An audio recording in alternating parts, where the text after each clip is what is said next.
गेलेमु बिथिङाव दुलाराय बर' फरायसा आफादनि थादनाय गैयै खामानि। गुबुन गुबुन जिल्ला आरो दखरा आफादफोरा लाइमोन गथ'साफोरनो होगासिनो दं फुटबल गेलेमुनि फोरोंथाय।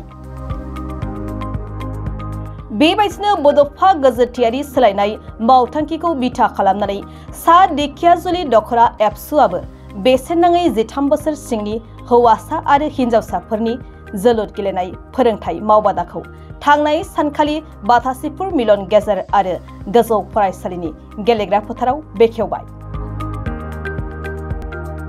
सा दिखियाजुलि दखरा एबसुनि बे बेसेन नाङै जोलुर गेलेनाय फोरोंथाय मावबादाखौ बेखेवनानै होयो मिरु दुलाराय बर' फरायसा आफादनि बुंथिगिरि अबिद नार्जारिया।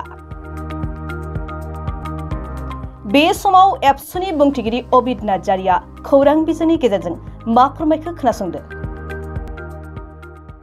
खुलुमबाय।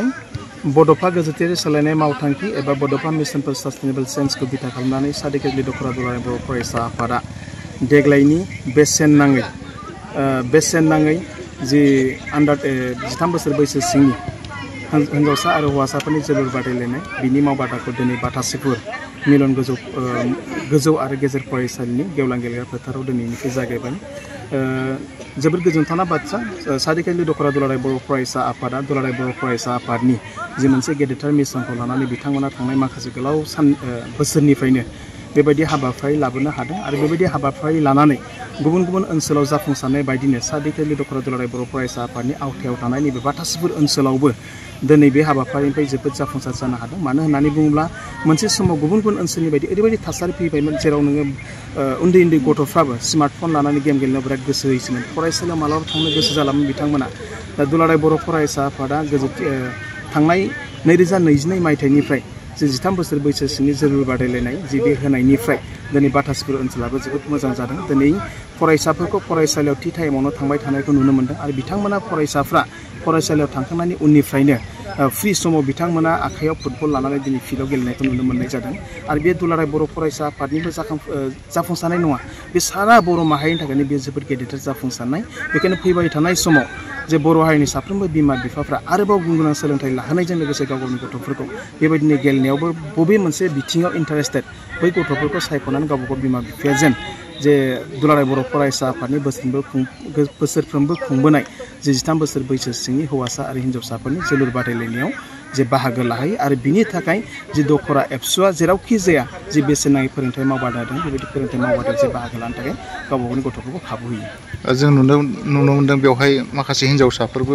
बाहागो लानायखौ नुनो मोन्दों। दुलाराय बर' फरायसा आफादा हिनजावसाफोरखौबो जिहेतु एखे लेभेलावनो एखे थासारियावनो जों बिथांमोनखौबो जौगाजानोखौ लुबैयो आरो बेखौ बिथा खालामनानै थांनाय बोसोरनिफ्राय दुलाराय बर' फरायसा आफादा बड'फा गेजेटियारि सोलायनाय मावथांखियावनो हौवासाफोरजों लोगोसे हिनजावसाफोरखौ होनाय जादों आरो बेबायदिनो थांनाय बोसोरनि जि मोनसे पारफरमेन्स बा एक्सपिरियेन्स बेयो जोबोद मोजां।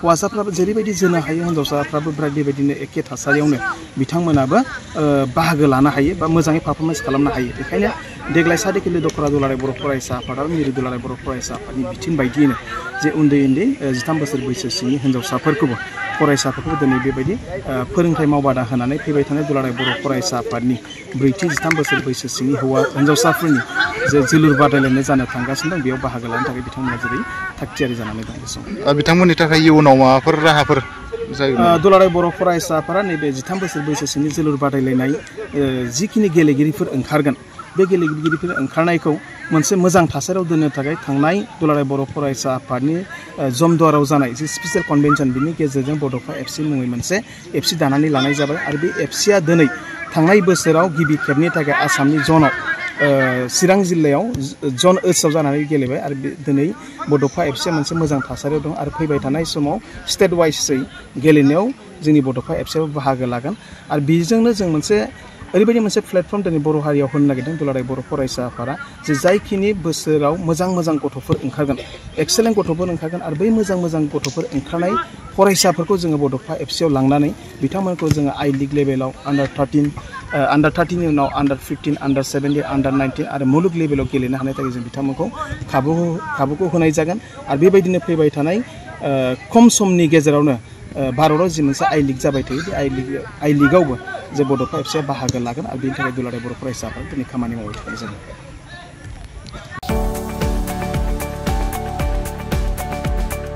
गुन गोनां गोजौ सोलोंथाइ लानो गोसो जानाय फरायसाफोरनि थाखाय मोनसे फोसावथाय। फरायसाफोरनो गुन गोनां गोजौ सोलोंथाइ होनायनि मोजां खाबु लानानै फैदों रुनिकाटानि UN एकाडेमिया। रुनिकाटानि UN एकाडेमियाव 2025-26 सोलोंथाइ बोसोरनि थाखाय गोदानै मुं थिसननाया सोलिगासिनो। चिरां जिल्लानि रुनिकाटायाव थानाय UN एकाडेमिया देग्लायनिफ्राय HS फार्स्ट इयारनि सोलोंथाइ होनायखौ जागायबाय। बे एकाडेमियाव आर्ट्स स्ट्रीमाव 11 थाखो एबा HS फार्स्ट इयारनि गोदानै मुं थिसननाया दासान्दि सोलिगासिनो दं।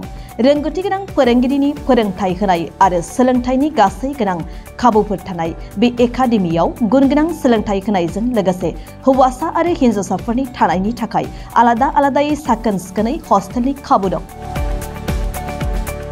गोसो गोनां फरायसाफोरा रुनिकाटानि UN एकाडेमियाव 11 थाखोनि थाखाय मुं थिसनोब्ला दानिफ्रायनो मुं थिसनलाय बिलाइखौ लानानै मुं थिसननो हासिगोन आरो बे एकाडेमियाव मुं थिसननायनि बागै आबुं बाथ्राखौ मिन्थिनोब्ला 9706177397 नङाब्ला 9101444619 मबाइल नम्बराव थोंजों फोनांजाब खालामनो हागोन।